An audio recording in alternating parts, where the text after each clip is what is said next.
I am with Paul Stekler, award-winning documentarian and boss on the Real World Austin, which he's best known for. Paul was just on a panel about our documentaries going to take over the mainstream media because they're telling stories that the mainstream media really doesn't have the resources to do. Paul, in like 2 seconds, can you wrap up the panel? I think there's a lot of different roads to Damascus, and the mainstream media, whatever that is, does its role. Documentarians do its role, and people that are just using the internet, like yourself, are doing their role.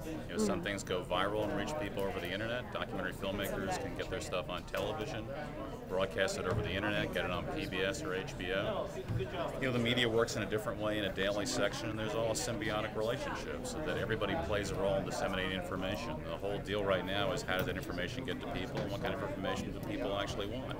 Right. So some people see the demise of newspapers, the fall of newspapers, or the change in newspapers as a horrible thing with magazines and democratization with so many channels. I just see it as an opportunity to be able to have information get to people in different ways.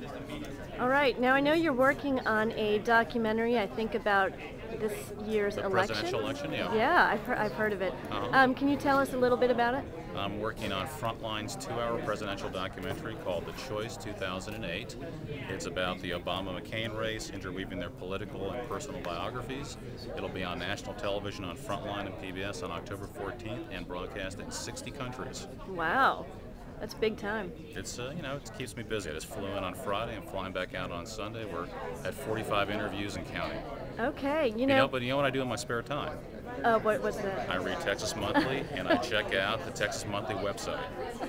At TexasMonthly.com. Yes. When I walked in here, did you see the guy in the back row? He was knitting.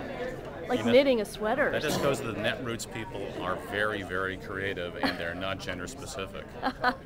All right, thanks, Paul. Sure thing.